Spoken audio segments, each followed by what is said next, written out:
하나님의 말씀 우리 한 구절 보겠습니다. 야고보서 5장 16절로 18절 말씀입니다. 야고보서 5장 16절로 18절.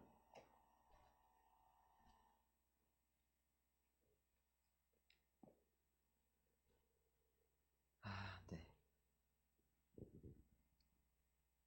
같이 한번 읽겠습니다. 야고보서 5장 16절로 18절 말씀까지인데요. 그러므로 너희 죄를 서로 고백하며 병이 낫기를 위하여 서로 기도하라. 의인의 간구는 역사하는 힘이 크니라. 엘리야는 우리와 성정이 같은 사람이로되 그가 비가 오지 않기를 간절히 기도한즉 3년 6개월 동안 땅에 비가 오지 아니하고 다시 기도하니 하늘이 비를 주고 땅이 열매를 맺었느니라. 아멘. 지난 주간에 이어서 중보기도에 대해서 조금 이렇게 살펴보도록 하겠습니다. 중보기도는 이사야서의 말씀을 이렇게 보게 될 때에 하나님께서 보내신 하나님의 약속, 그 약속이라는 것은 하나님의 뜻, 또 하나님의 계획, 하나님의 의중, 하나님의 의도, 우리가 한마디로 얘기하면 하나님의 마음이라 이렇게 얘기를 하죠. 그래서 이 하나님의 마음을 붙잡고 그 하나님의 마음 또 하나님의 약속이 성취될 때까지 하나님께 간절히 구하는 기도다. 그렇죠. 그래서 이거를 이제 다른 말로 얘기하면 이제 선지자적인 기도다. 하나님의 마음을 하고 하나님 뜻이 이루어지길 위하여. 선지자는 보통 하나님의 뜻, 하나님의 의중을 선언하고 선포하는 자들이죠. 근데 이제 중보기도는 그 하나님의 뜻이 이루어지기를 위하여 하나님 앞에 기도하는 자들이라는 것이죠. 자, 그래서 이거를 그렇게 기도하는 자들을 중보기도자 혹은 파수꾼이라, 이사야서 62장에 보게 되어지면은 파수꾼이라 이렇게 얘기를 하죠. 그래서 하나님께 밤낮 부르짖는 자들, 그래서 이들을 중보기도적, 선지자적인 소명을 가진 자들이라 이렇게 부른다라는 거죠. 그러면서 우리가 지난 주간에 하나님이 일하시는 패턴 4가지를 이렇게 살펴봤잖아요.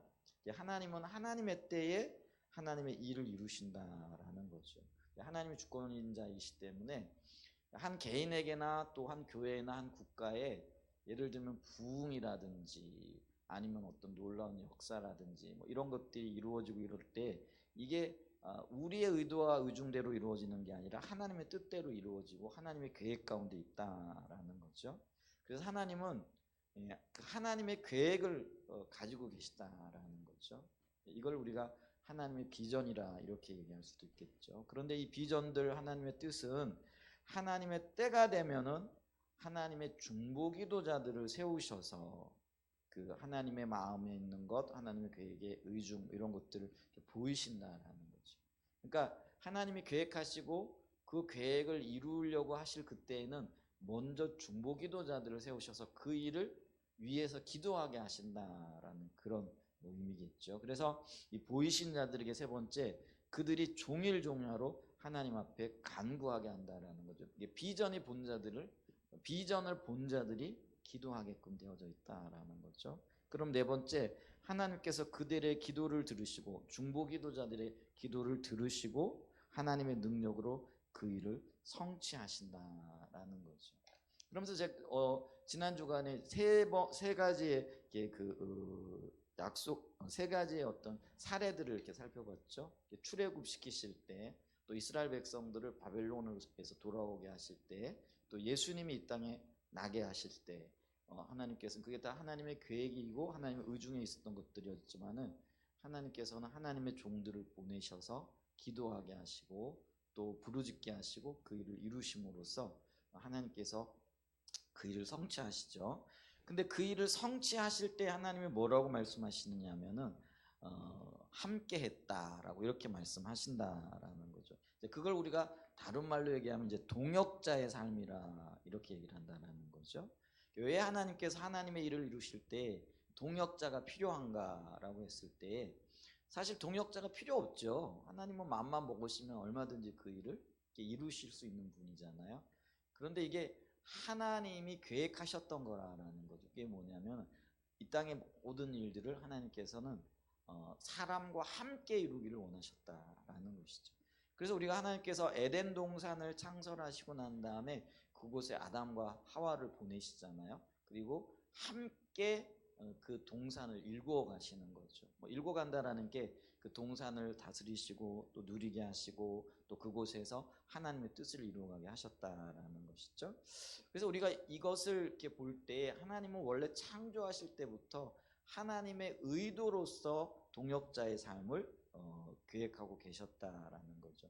그래서 이 아담을 사람이라 이렇게, 원래 아담이 사람이란 뜻이죠, 히브리어로는. 그래서 사람을 때우죠. 아담아 이렇게 할 때요. 태초의 사람 아담을 부르기도 하지만은 다른 말로 사람아라는 그런 의미도 되어지는 거죠. 그래서 하나님은 아담 속에 벌써 이 그 모든 후손들을 이렇게 보고 계셨죠. 그래서 그걸 인류라 이렇게 얘기하기도 하지만은 하나님은 사람이라 이렇게 얘기를 하셨잖아요.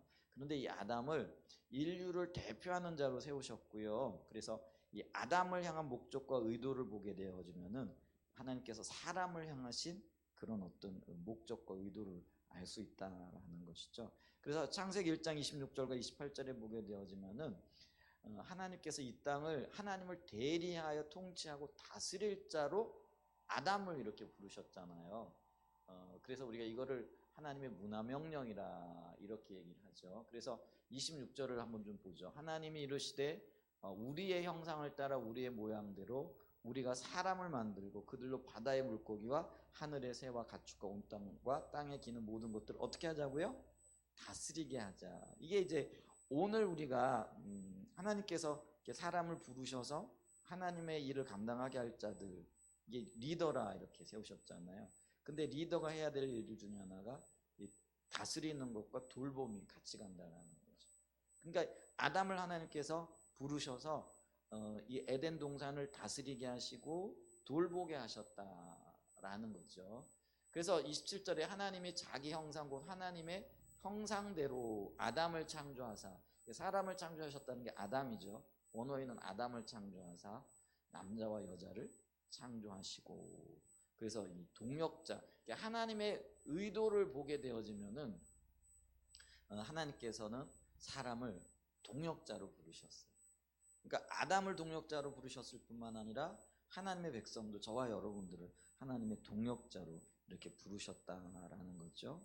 그래서 이 동역자로 부르신 아담에게 막강한 권세와 막강한 책임을 맡기신 거죠. 근데 그 막강한 책임과 권세가 얼마나 컸든지 세상 권세, 세상을 다스릴 수 있는 그런 권한과 또 권세를 아담에게 주었다라는 거죠. 자, 근데 이제 아담과 하와가 타락하게 되어지면서 이걸 잃어버리잖아요. 그런데 하나님께서 예수 그리스도를 통해서 그 아담의 후손들인 저와 여러분들을 구속하셨잖아요. 근데 이 구속 중에는요, 영혼의 구원, 그러니까 우리가 예수 믿고 생명을 얻게 되어지고 영원한 삶을 얻게 되어지는, 그게 이제 기본 전제가 되어지긴 하지만은 또 하나 하나님의 구속이 되어지는 게 뭐가 있을까요?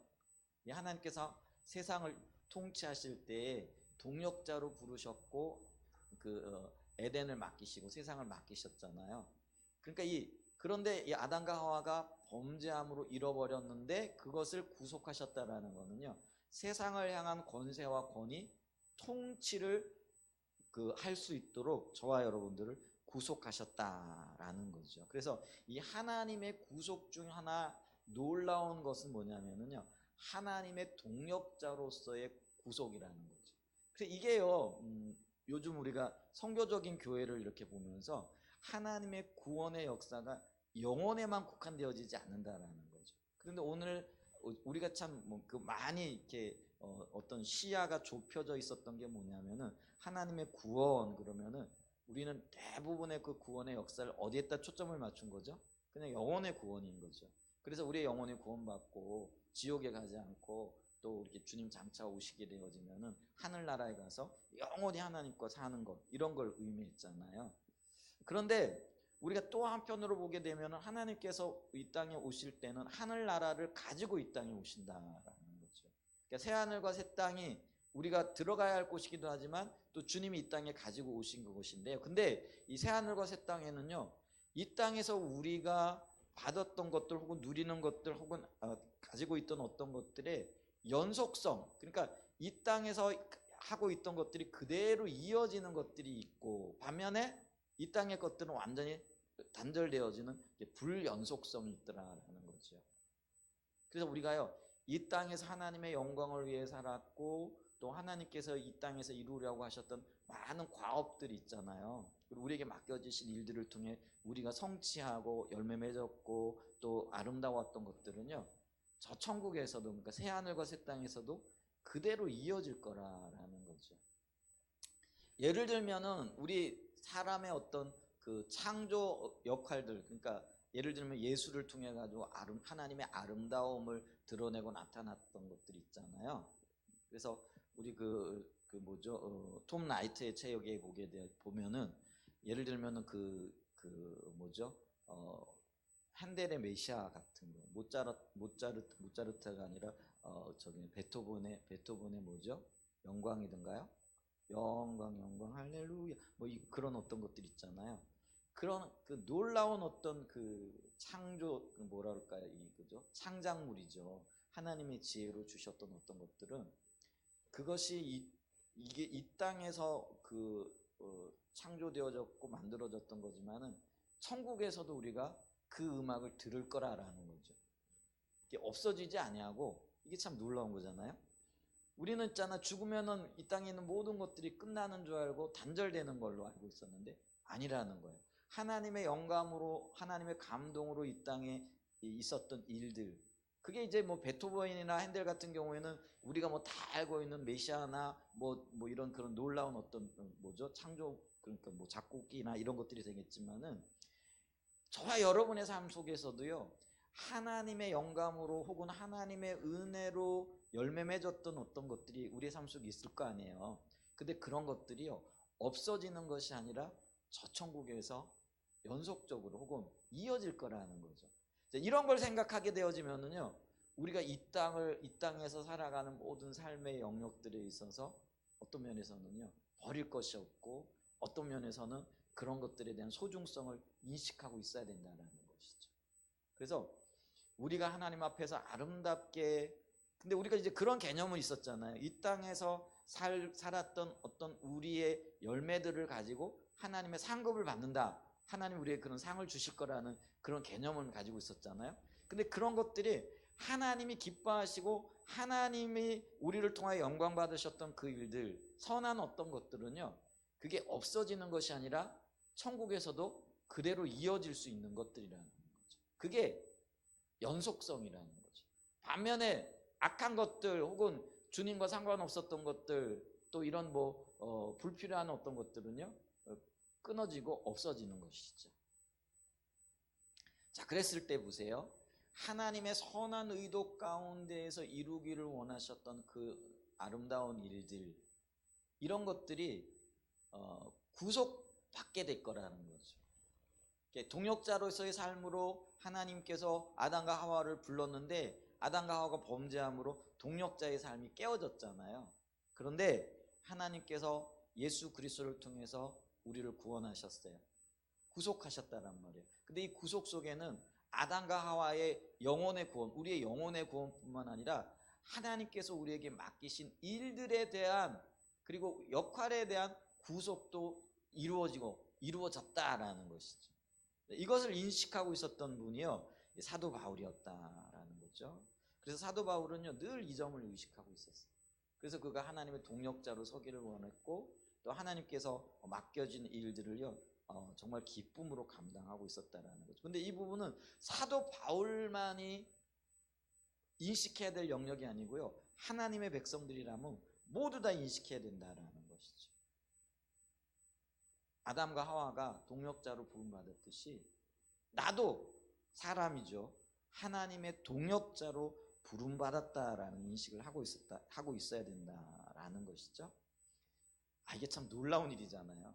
이런 거 생각하면은요, 엄청난 일인 거죠. 근데 이제 이런 어떤 새로운 영적인 발견들 혹은 영적인 비침들이요, 이제는 주님 오실 때가 되어져 가니까 더 선명하게 보여지는 거예요. 수십 년 전만 해도 이런 생각을 전혀 못했던 거죠. 하나님은 그런 의도를 가지고 있었음에도 불구하고. 그런데 이제 이런 생각들이 점점 하나님의 자녀들에게 보여지고 밝혀지는 거예요. 그러면서 그것이 우리에게도 보여지고 깨달아져서 우리가 이제는 이 구속의 영역이 영혼의 구원뿐만 아니라 우리의 삶의 영역에서 주님이 우리를 부르신, 주님의 일을 위하여 부르신 영역에까지 확대되어졌구나. 그리고 그것이 없었던 게 아니라요, 몰랐던 것들이 혹은 우리가 놓치고 있었던 것들이 새롭게 발견이 되어지고 깨달아지는 거예요. 근데 이런 것들이 주님 오실 때가 되어지면요, 더 하나님의 의도가 선명하게 드러나게 되어질 거라는 것이죠. 참 놀라운 일이 아닐 수 없다라는 거죠. 자, 그랬을 때 우리가 그러면 동역자라고 했을 때 이 동역자의 의미가 뭐냐? 세상적인 동역자, 우리 50대 50씩 지분 이렇게 집어넣어 가지고 우리 열심히 같이 일해 가지고 50대 50씩 나누시다, 이런 의미가 아니라는 거예요. 그러면은 영적인 의미에서 동역자를 얘기할 때 성경에서 말하는 동역자가 두 가지 의미가 있다라는 건 우리가 십자가 복음을 통해서 우리가 이미 벌써 공부를 했죠. 깨닫고 있고 알고 있죠. 근데 그게 우리의 삶에서 좀 실제가 되어지고 진정한 동역자의 삶으로 나갈 수 있는 은혜가 있기를 축복합니다. 그러기 위해서는 먼저 우리가 첫 번째로 이 성경적인 의미의 동역자가 뭐라고요?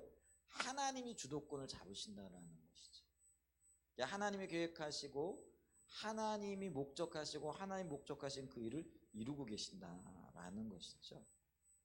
그러니까 예를 들면은요, 홍해를 가른 그 일도요, 모세는 생각할 수 없었고요, 또 그 일을 이루고자 하고 행하고자 하는 마음도 없었던 거죠. 그런데 하나님은 이미 그걸 알고 계시고 모세에게 너 지팡이를 내밀어라 이렇게 얘기를 하시잖아요.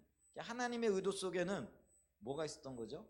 홍해를 가르고자 하는 계획이 있었던 거죠. 근데 모세를 그 일로 초청하시잖아요. 너 지팡이 내밀어라. 그랬더니 지팡이를 내밀었더니 홍해가 갈라지는 거죠. 근데 하나님은 그 일을 하나님이 계획하셨고 주도권을 잡으셨고 모세가 한 일은 없어요. 하나님이 그냥 비춰주는 대로 했더니 홍해가 갈라졌잖아요.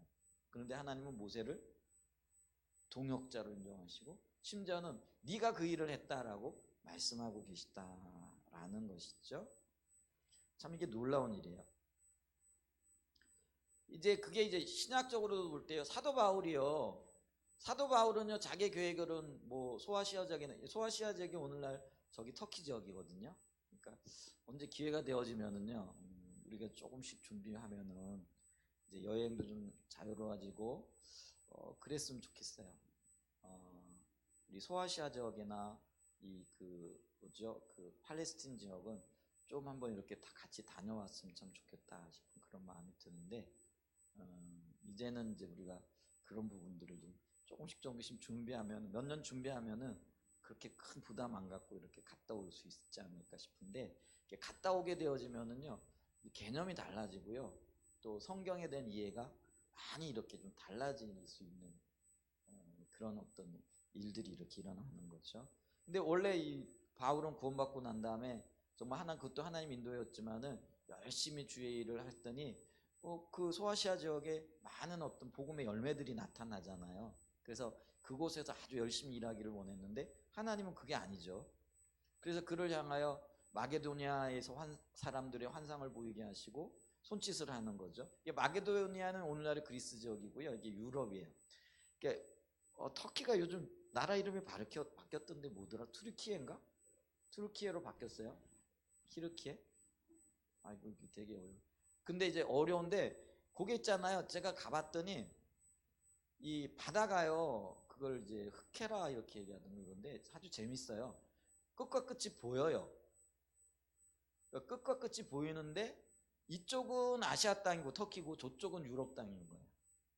시기 하면 고린도, 빌립보, 데살로니가, 전서 이런 게 있더라고요. 그러니까 걸어가면은요, 이제 거기 만약에 다리가 놓여 있다라고 한다면은 걸어가도 모르겠어요. 한 20분이나 걸어가면은 바닷길이라는 게 이렇게 보여도 꽤 멀 수 있으니까. 근데 직선 거리로는요 몇백 미터도 안 되는, 근데 거기에 바다가 되어져 있고 이렇게 쭉 바다가 이렇게 들어가 있는 거죠. 그러니까 이게 보이는 거예요. 아마 소리치면 들릴 수 있을 정도 것 같아요. 제가 볼 때. 제 착각인지 몰라도요. 이제 그런데요. 근데 이쪽은 아시아고 이쪽은 유럽인 거죠. 근데 하나님께서 바울에게 환상을 보이시잖아요. 마게도냐, 그러니까 유럽 사람들, 그리스 사람들이 손짓을 하면서 우리를 와 도우라 이렇게 했죠. 근데 그게 바울의 계획이 아니었죠.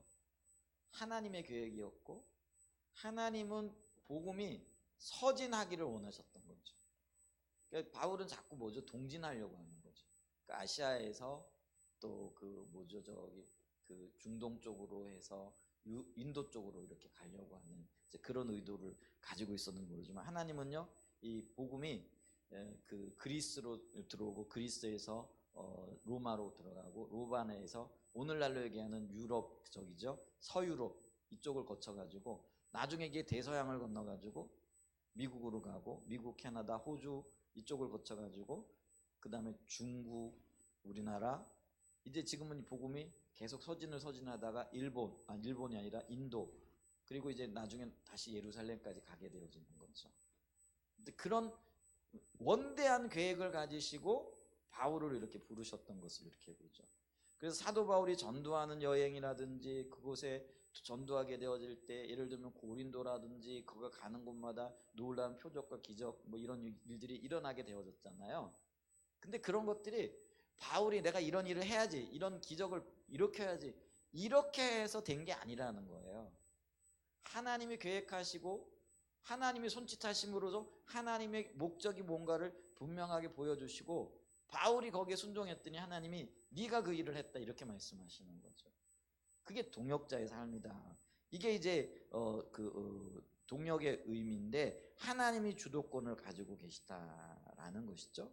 그래서 하나님이 주도권을 잡으시고 우리에게 보여주시는 것이 있다라고 했는데 먼저 하나님의 성품을 우리에게 보여주시고 하나님의 목적을 보여주시고 또 그 목적을 이루어갈 하나님의 길, 방법을 보여주신다 이런 이야기를 했죠. 이것들은 우리가 이미 여러 차례 이렇게 봤기 때문에 지금은 좀 간단하게 넘어갈게요. 자, 그러면서 동역자에게 요구되어지는 두 번째 혹은 그 두 가지 어떤 의미가 하나는 뭐라고요? 이 하나님이 주도권을 잡고 가고 계신 그 일에 내가 동역하고 이렇게 동참할 것인가 안 할 것인가. 근데 이 동참은요, 전적으로 어떤 면에서는 내게 달려진 일이라는 거죠. 그걸 우리가 하나님이 주신 자유의지라 이렇게 얘기를 한다는 거죠. 근데 이게 굉장히 중요합니다. 하나님은 우리로 하여금요 억지로 손모가지 비틀어 가지고 끌고 가지 않으세요. 초청하시고 자유롭게 그 초청에 응하기를 원하신다는 거예요. 근데 이게요 어떤 면에서 보게 되어지면은 뭐라 그럴까요? 좋은 거지만은 우리 편에서 보게 되어질 때는요 어떤 면에서는 이 하나님의 행하심에 보고 동참하기가 사실 쉽지 않아요. 그냥 차라리 하나님이 표현이 좀 그런데 우리 그냥 손모가지 그냥 비틀어 잡고 붙잡고 가시면 참 좋을 것 같잖아요. 그러면은 뭐 우리 고민할 거 없고 뭐 우리 환경 살필 거 없고 고심할 거 전혀 없잖아요. 그냥 가면은 될 것 같은데 근데 그렇지 않더라는 거예요. 그래서 이게 어렵고 힘들어요. 그리고 어렵고 힘든 것만큼 또 이게요 위험 요소도 굉장히 따르는 거예요. 우리가 왜 안 따라가겠어요? 내 마음에 흡족하지 않거나 저렇게 따라가 봐야 별 유익이 없겠다라는 판단이 드니까 안 따라가는 거잖아요. 내가 유익하겠다라는 생각이 들고 판단이 들고 그러면은요 냉큼 따라가겠죠. 그러니까 이게 지금 판단의 영역에서도 무엇이 옳고 그런가 이게 정말 한마디로 얘기하면 종합예술이에요. 우리가 표현을 하면 이거를 어떻게 보느냐, 어떻게 받아들이고 어떻게 판단하고 어떻게 결단하느냐에 따라 가지고요 나의 삶이 달라지고 인생이 달라지고 또 나중에 책임이 달라지는 그런 일들을 우리가 지금 눈앞에 두고 있다는 거죠. 그래서 이거는요 참 어렵고 힘든 일이에요. 그래서 은혜가 필요하고 깨어 있어야 할 필요가 있어요. 어쨌거나 근데 하나님은 우리를 초청하셨고요 그 초청에 반응하는 인간의 동참이 너무나도 절실히 이렇게 필요하다라는 것이죠. 왜냐하면 하나님께서 주도권을 잡으시고 하나님의 능력으로 전적으로 하나님이 그 목적을 성취해 가세요. 근데 하나님은 사람을 통해서 그 일을 이루기를 원하셨는데 이게 하나님의 신비고 하나님의 사람을 향한 사랑의 표현이라는 거예요. 그런데 이게 아까 제가 말씀드렸잖아요. 신비는요 정말 마음을 열고 정말 뭐라 그럴까요? 정말 주님의 의도와 의중을 알지 못하면은요 보여지지 않아요. 안 보여지니까 못 따라가는 것이기도 하잖아요. 그래서 신비는 비밀이라는 건데 이 비밀에 대한 이해가 없게 되어지면은요 못 따라가요. 그래서 이게 여러모로 어려운 거예요. 정말 어려운 것이다 이렇게 얘기할 수 있겠죠. 그래서 그러나 또 한편으로 보면 이게 하나님의 우리를 향한 사랑의 표현이라는 거죠. 초청하시고 그 하나님의 사랑에 반응하여 나가게 되어질 때 거기에 무수한 하나님의 은혜와 긍휼이 그리고 하나님의 공급하심이 경험되어진다라는 거죠. 그래서 이 하나님의 사랑을 우리가 볼 수 있는 은혜가 있었으면 좋겠습니다. 만약에 하나님께서 노아를 부르셨어요. 노아 시대에 하나님께서 관영한 세상의 죄악들을 물로 심판하실 계획을 가지시고 노아를 그 구원의 어떤 일환으로 방주를 짓는 자로 부르시잖아요. 근데 하나님께서 억지로 지으라 이렇게 말씀하지 않으셨어요. 초청하셨거든요. 근데 노아가 만약에 그 하나님의 계획을 보고 동참할 수도 있고 안 동참할 수도 있었어요. 저는 그 의미를 이렇게 볼 때 노아만 어떤 초청을 받으셨을까? 초청을 받았을까? 그렇지 않을 거예요. 왜냐하면 하나님 사랑의 하나님이시기 때문에 많은 사람들에게 어쩌면 이런 그 하나님의 의도를 보이셨을지 몰라요. 그런데 그 많은 사람들 중에 노아가 반응을 했어요. 그 반응한 사람의 이야기가 성경에 적혀 있지 않을까 이렇게 싶어요. 오늘날도 그렇잖아요. 우리가 좀 보면은 하나님은요 많은 사람들을 하나님의 일에 초청하세요. 그게 하나님의 사람을 향한 사랑이거든요. 그리고 많은 사람들이 그 일에 동참하기를 원하시거든요. 그런데 그 일에 동참하는 사람들이 굉장히 적거든요. 그리고 하나님의 일은 그 일에 동참한 사람들을 통하여 이루어지고 나가는 거예요. 그리고 나중에 보면은 동참한 그 사람들이 하나님의 일에 혹은 하나님의 역사에 남게 되어지는 거예요. 동참하지 않은 사람들은 제외되어질 수밖에 없는 거죠. 우리는 지금 하나님의 일에 동역했던 한 사람 노아를 발견하는 거예요. 근데 그 시대에 하나님께서 과연 노아에게만 말씀하셨을까? 하나님의 일을 보이셨을까? 아니에요. 하나님은 많은 사람들을 구원하기를 원하시는 그런 마음을 가지고 계시잖아요. 그렇기 때문에 많은 사람들에게 하나님의 비전을 보이시고 하나님의 목적을 보이시고 하나님의 계획을 보이셨을 거예요. 오늘날도 마찬가지잖아요. 그런데 그 계획을 보고 목적을 보고 동역하고 동참하는 사람은 소수인데 이 방주를 짓는 이 일에도요 노아만이 반응을 했고 그 일에 성실하게 순종했다라는 거죠. 그래서 하나님의 구원을 보는 거예요. 엘리야, 아나니아 이 모든 사람들이 하나님의 목적을 보았어요. 근데 그들이 동참하지 않았다면 그 일은 일어나지 않았을 거라는 거죠. 근데 우리가 이런 질문을 할 수 있잖아요. 아니 하나님 어차피 하실 건데 왜 굳이 사람을 부르시냐. 아까도 말씀드렸잖아요. 왜요? 하나님은 우리를 동역자로 부르셨기 때문에. 그런데요 동역자로 불렀다라고 얘기했을 때 아까 제가 이게 노아만은 아닐 것이다 라고 생각했던 게 뭐냐면요 하나님은 이 땅의 모든 사람들을 하나님의 동역자로 부르셨거든요. 여러분 노아만 동역자로 부르셨을 거라고 생각하세요? 아니에요. 그건 하나님의 성품에 어긋나요. 그렇기 때문에 하나님께서 모든 사람을 동역자들에게 불렀기 때문에 모든 사람들에게 기회를 주었을 거예요. 근데 그 기회에 반응하고 또 그 기회를 삶 속에 이루어냈던 사람은 아주 극소수에 불과하다는 거죠. 오늘 우리도 마찬가지예요. 하나님 한 사랑 예정교회를 세우시기 위해서요 하나님께서 우리를 부르셨고 우리에게 하나님의 그 계획과 목적들을 말씀하세요. 국가적인 일을 이룰 때는 뭐 국가를 상대로 하시겠지만 한 사람 예정교회를 통해서 일하실 때는 한 사람 교회 성도들에게 말씀하시겠죠. 근데 저는요 어떤 형태로든 한 사람 예정교회 모든 분들에게 말씀하실 거라고 생각해요. 그렇지 않으세요? 그래야만이 하나님께서 나중에 책임을 물으실 수 있는 거예요. 왜 너 그거 순종 안 했느냐. 근데 말씀도 안 하시고 어떤 계획도 드러내지 않으셨는데 나중에 하나님이 너 왜 그거 순종 안 했냐? 너 왜 그거 동역하지 않았냐? 너 왜 그 네 마음으로 그거를 합력하여 나오지 않았냐? 이렇게 하실 수 있어요, 없어요? 비야 어떻게 생각해? 모르겠어? 반드시 하나님이 물으실 거거든요. 하나님의 역사에 대해서 내가 그때 이런 일들을 너에게 보였는데 네가 왜 그때 자원하는 마음으로 순종했느냐 하지 않았느냐. 이게 결국은 우리의 상급에 어떤 영향을 미치는 거잖아요. 그렇죠?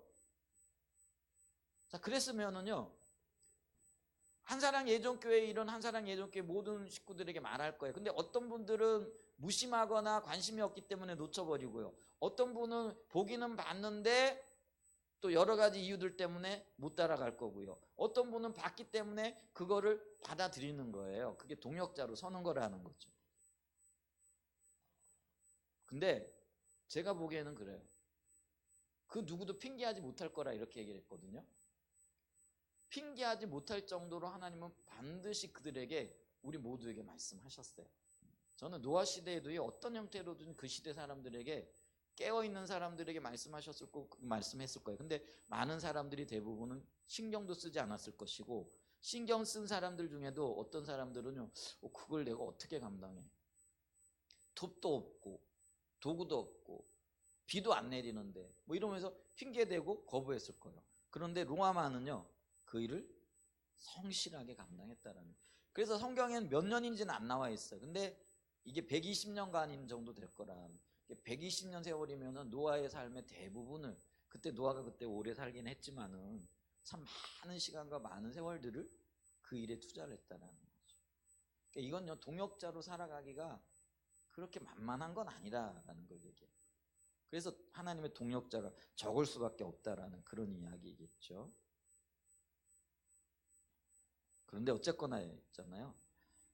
이게 하나님이 우리를 동역자로 부르셨어요. 하나님이 하실 수 있음에도 불구하고. 이게 은혜고 이게 신비인데 이 신비를 발견하는 자, 은혜를 누리는 자들만이 이 동역자의 삶을 살아갈 수 있더라라는 것이죠.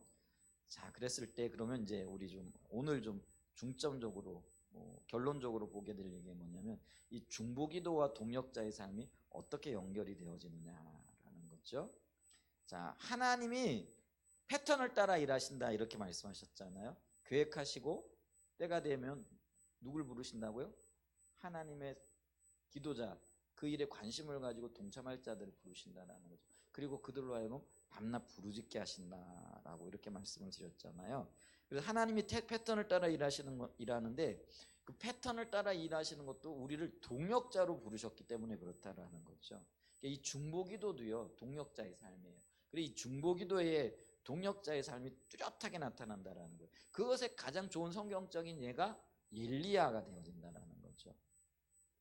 이 엘리야는 기도를 통해 가지고요, 하나님의 일에 정확하게 동역하고 동참했던 그런 분인데요. 이 엘리야의 삶 가운데 아까 얘기했잖아요. 동역자의 삶의 두 가지 특징이 뭐라고요? 하나님의 주도권과 사람의 동참이라 이렇게 얘기했잖아요. 이 두 가지가요, 기도를 통해 가지고 가장 뚜렷하게 나타난다라고 이렇게 얘기할 수 있다는 거죠. 열왕기상 18장 1절을 좀 보죠. 요거 살펴보고 우리 오늘 말씀 마무리할게요. 열왕기상 18장 1절. 성경을 좀 찾아보겠습니다.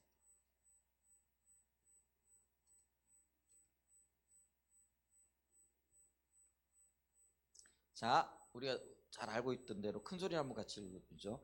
많은 날이 지나고 제3년에 여호와의 말씀이 엘리야에게 임하여 이르시되 너는 가서 아합에게 보이라. 내가 비를 지면에 내리라. 이 말씀을 하실 때가 언제냐면요, 벌써 이제 그 예루살렘과 유다 땅에 비가 안 내려가지고 3년 6개월이나 비가 안 내려가지고요.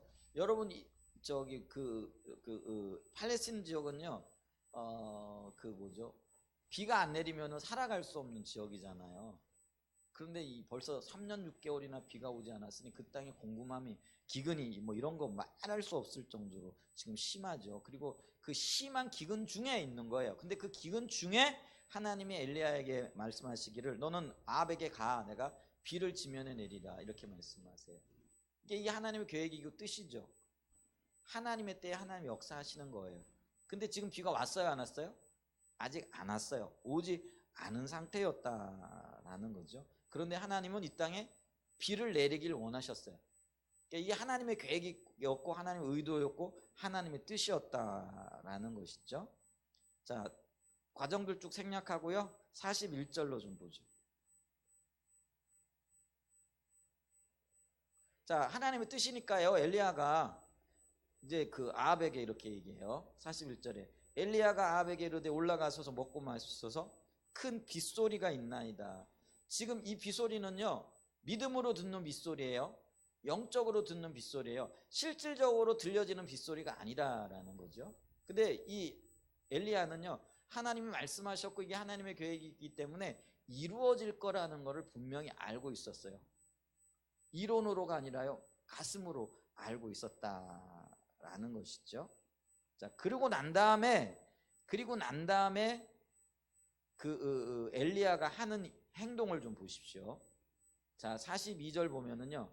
자, 아합이 먹고 마시러 올라가니라 엘리야가 이때 엘리야가 갈멜산 꼭대기로 올라가서 땅에 꿇어 엎드려 그 얼굴을 무릎 사이에 넣고, 자, 땅에 꿇어 엎드려 그의 얼굴을 무릎 사이에 넣었다라는 거는요, 그만큼 간절하게 기도했다라는 게, 이때 간절한 기도를 할 때 기도의 자세가 이 기도였다라는 거죠. 여러분, 팔레스틴 사람들이 기도하는 기도의 모습이요, 무릎 꿇고 기도하지 않습니다. 이 무릎 꿇고 기도하는 거는요, 어떤 면에서 보면 우리나라의 독특한 어떤 그런 뭐죠? 문화라고 할 수도 있고 어떤 습관이라고 할 수도 있어요. 근데 이 팔레스틴 사람들은 기도할 때요, 주로 하늘을 우러러 기도하거나 손을 들어 기도하는 그런 기도의 형태를 취해요. 그리고 아주 간절하게 기도할 때만 무릎을 꿇고 기도했다, 이렇게 얘기를 하고 있거든요. 근데 지금 엘리야가 그의 얼굴을 무릎 사이에 놓고 이게 무릎 꿇고 있고, 쉽게 얘기하면 하늘을 엉덩이를 들고 얼굴을 무릎 사이에 꿇고 지금 온 힘을 다해서 기도하고 있다라는 것이죠. 자, 그래서 여기가 우리가 하나님의 계획을 알리셨을 때 이제 이 하나님의 계획을 본 엘리야가 뭘 했다라는 거예요? 그때부터 이 해산의 기도를 해요. 여기서 해산의 기도라는 거는 그때 당시에 팔레스틴 여인들이 아이를 낳을 때 이런 자세를 취하고 낳대. 이런 자세로 아이를 낳을 수 있을지는 모르겠는데 하여간 그렇게 그때 해산할 때에 이 여인들이 이런 자세를 취하고 해산을 했다라는 거죠. 그래서 이거를 이제 해산의 기도라 이렇게 이야기를 한다라는 것이죠. 자, 그리고 이 해산의 기도가야 하나님의 주권과 인간의 동참이 만나는 시점이라는 거예요. 자, 여기서 우리는요, 두 가지를 볼 수 있어요. 하나님의 주권적인 역사, 그게 뭐예요? 내가 이 땅에 비를 내릴 거라. 그리고 두 번째 뭐예요? 이것을 보고 하나님께서 그걸 엘리야에게 알리시잖아요. 엘리야가 그것을 알고 그 하나님이 비를 내리실 것에 이루어 주시기를 해산의 기도를 통해 하나님 앞에 아뢰는 거예요. 자, 그랬더니 자, 45절에 어떻게 되냐면요, 조금 후에 구름 7번 그렇게 확인을 하고 난 다음에 구름과 바람이 일어나서 하늘이 깜깜해지며 큰 비가 내리는지라, 그 땅에 비가 쏟아져 내렸다라는 것이죠. 자, 그랬더니 이 사건을 가리켜서 하나님이 뭐라고 말씀을 하시느냐면요, 엘리야의 기도 때문에, 우리가 아까 야고보서 2장 16절로 18절까지 읽었잖아요. 근데 17절과 18절에 보면은요, 엘리야가 기도했기 때문에 그 땅에 비가 내렸다, 이렇게 얘기를 하는 거예요. 그러니까 엘리야가 동참하지 않았으면 비가 내렸을까요, 안 내렸을까요? 그냥 안 내렸다라는 그런 의미가 되어지는 거예요. 그래서 이 일을 하나님은 내가 했다 이렇게 하지 않으세요. 모세가 홍해를 갈랐다 이렇게 말씀하시죠. 마찬가지로 이 땅에 큰 비가 내린 것도 엘리야의 기도 때문에 비가 내려졌다, 이렇게 얘기를 한 거죠. 그런데 우리가 기억해야 돼요. 엘리야가 임의로 비가 오기를 위해 기도했어요? 안 해요. 하나님의 목적을 보고 하나님의 계획을 보고 그 계획이 이루어지길 위하여 기도했는데, 우리가 일반적으로 이렇게 생각할 수 있잖아요. 하나님 목적하시고 하나님 계획했으면 하나님 때 하나님 방법 비 내리시겠지. 그럼 내가 가서 기다리면 되겠네. 이게 아니라는 거예요. 엘리야는 하나님의 약속을 받았는데 그 약속이 그냥 어느 때가 되면 이루어지겠지 하고는요, 편안하게 기다린 게 아니라 그 불편한 중에 산꼭대기에 올라가 가지고요, 그 산꼭대기에 올라가서 해산하는 여인과 같은 고통으로 하나님 앞에 온 힘을 다해서 기도했다라는 거예요. 이게 동역자로 부르시고 동역자로 서는 사람들의 삶의 자세고 태도라는 것이죠. 하나님께서 오늘 우리 예전교회 한사랑 예전교회를 세우실 거예요. 주님이 약속하셨고 여러 가지 일들을 보이셨어요. 근데 그런 약속의 말씀이 들려질 때 이게 하나님의 약속으로 받아들여지면은요, 어떤 분들은 뭐 그렇겠지 하고 이제 잊어버려요. 근데 어떤 분들은 하나님의 약속이네. 그래, 그럼 내가 하나님의 약속 앞에 서야지, 기도해야지 하는 분들이 있어요. 그런데 기도해야지 하고 기도하지 않으면은요, 그것이 하나님의 약속이고 하나님의 계획임에도 불구하고 한사랑 예전교회가 세워지는 그 일이 일어날까요? 안 일어날까요? 성경은 안 일어난다. 그럼 뭐가 필요해요? 그 하나님의 계획을 보고 누군가는 엘리야처럼 동역자로 서서 정말 해산의 고통을 안고 하나님 앞에 기도하고 하나님의 뜻이 이루어지기 위해 기도해야 된다는 거예요. 엘리야 36장인가 뭐예요? 그래도 너희가 이루어지기를 위하여 기도해야겠거늘, 이 말씀이에요.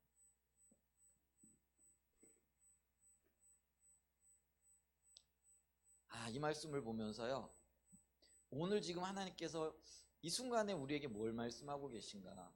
저나 뭐 제 아내도 그렇고요, 또 이 하나님의 뜻을 사모하고 하나님 뜻이 우리 가운데 이루어지길 원하는 그 마음이 있는 분들은 이 말씀을 우리가 다시 한번 좀 마음에 새겨야 됩니다. 그리고 지금은요, 우리가 동역자로 우리 자신을 인식할 뿐만 아니라 동역자로 서기 위해서는 하나님의 약속의 말씀, 한사랑 예전교회 가운데 주신 주님이 좋은 말씀들을 이렇게 주셨잖아요. 여러분들이 교회를 방문하여 예배를 드리면서 하나님께서 새로운 일꾼들을 붙여주시고 사람들을 붙여주시고 또 열방 가운데 하나님의 뜻을 이루시고 이 일들을 여러 경로를 통해서 말씀하셨거든요. 근데 그건 약속이에요. 근데 그 약속이 우리의 그 하나님의 비추심을 우리 가운데 가슴에 새겨지고 그 뜻이 이루어지기를 위하여 해산의 그런 고통을 안고 기도하지 않으면은, 7번을 기도했다라는 거는요, 단순하게 7번 기도했다 그게 아니에요. 히브리의 숫자로는 7이 완전 숫자잖아요. 그러니까 하나님의 뜻에 합하도록 완전하게 기도했다라는 그런 의미예요. 하나님의 응답하실 수밖에 없도록 그가 기도했다라는 거죠. 그러니까 우리의 기도가요, 하나님이 응답하시지 아니하고는 안 될 기도를 주님 앞에 드려야 될 때라는 거죠. 아멘. 내 임의로가 아니라 주님이 약속하셨고 보여주셨고 또 누군가를 통해서 우리에게 말씀하셨을 때 그것이 하나님의 비추신 가운데서 보여지고 깨달아지고 하나님께서 그런 일들을 이루시겠네, 그저 좋은 게 아니고요, 그거를 마음에 새기고 엘리야처럼 해산의 기도를 할 수 있어야 된다라는 것이죠. 그런데 이게 양극단의 사람들이 있다라는 거죠. 바리새인들처럼 자기 열심, 자기 헌신, 자기 헌신, 그러니까 자기의 계획대로 살아가는 사람들이 있는가 하면은, 한편으로는 우리가 달란트 비유에서 한 달란트 받은 사람들이 있잖아요. 뭐 하나님 하실 텐데, 한 달란트 받았던 사람의 마음이 그거잖아요. 뭐 내가 고생할 거 있어, 하나님 하실 텐데 그냥 이거 그냥 땅에 묻어두면 되지, 그럼 어느 때 되면 하나님 하시겠지. 여러분, 한 달란트가 결코 적은 양이 아니죠. 그런데 그는 그런 마음의 자세를 가지고 있었다라는 거죠. 그래서 그를 악하고 게으른 종이라 이렇게 얘기하고 있잖아요. 우리는 어디에 서야 될 것인가?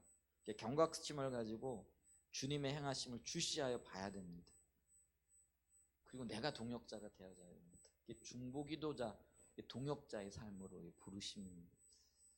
그래서 우리가 조금 깨어 있어야 될 필요가 있고, 제가 요즘에 이런 생각을 해요.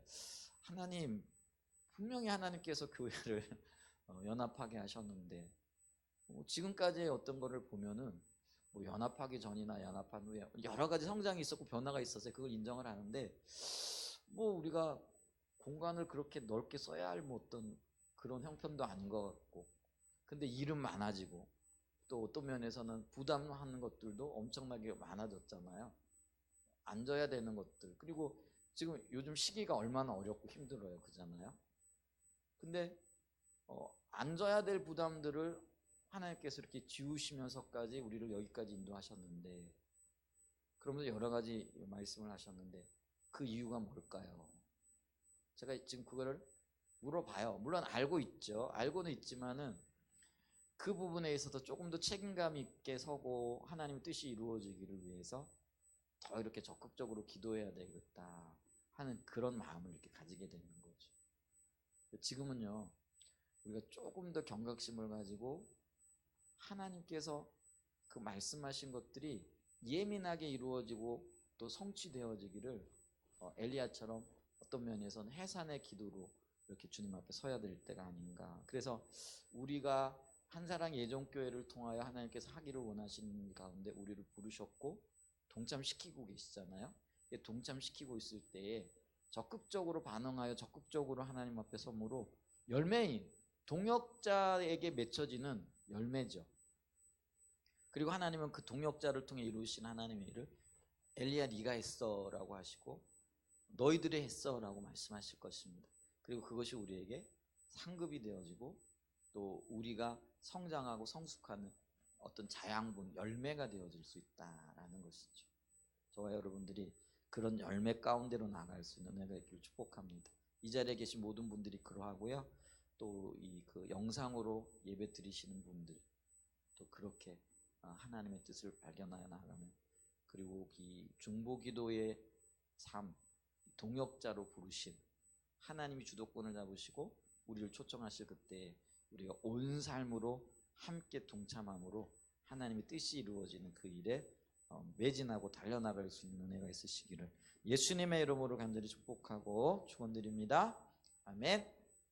네, 말씀 마쳤습니다. 오늘